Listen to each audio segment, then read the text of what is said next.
characters straight out of MASH and a market in orphans. It's really an extension of Bangkok, which for many Westerners presents the last perfect vision of Asia.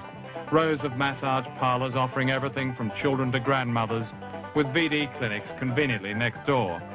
Like old Saigon, Thailand is run by a shuffling pack of generals whose economy is underwritten by the US Treasury, and lately by China, a prime source of oil. In the current Cold War, China and the US are allies, and Thailand is one of their proxies, and the Khmer Rouge, with havens on the Thai border, is another. Last July in Tokyo, President Carter and Chairman Wago Fong issued a statement which said that America and China had agreed on strategic perspectives as they related to Afghanistan and to the Vietnamese invasion of Cambodia.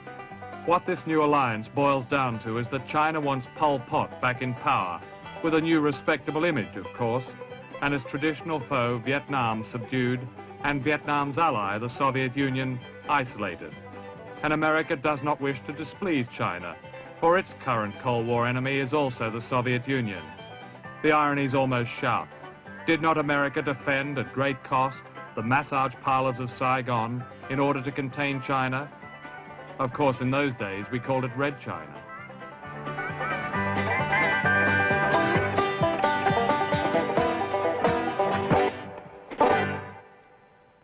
Inside Thailand, a few miles from the border, is Khao Dung, the biggest Cambodian refugee camp run by the United Nations Commission for Refugees.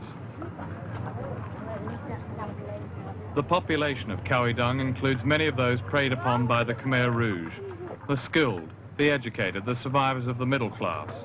The United Nations representative at Khao Dung is Mark Brown.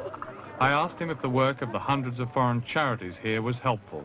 It's a context where individually everything that the voluntary agencies do is helpful on the whole. I mean, most of them, come here to provide some basic relief services, some doctoring, some supplementary feeding, and a few even do sanitation and that kind of thing, which I wish there were more who did that. However, you seem to be inundated by medical teams. So yeah. We heard the story of the Italian medical team that had to find work for. And, yes, that's right. I mean, I've just come to you now, actually, from a quarrel between two medical teams over which of them was going to provide the 4th surgical unit at Khao Dung when there's probably only a need for 2 surgical units. And, I am very fed up of building facilities for doctors rather than refugees here. You've got people here who, in effect, are having to put up with all the basic threats that a refugee faces anywhere in the world. The doubts about their political future, they have barely enough water. We can't be very proud of the amount of food they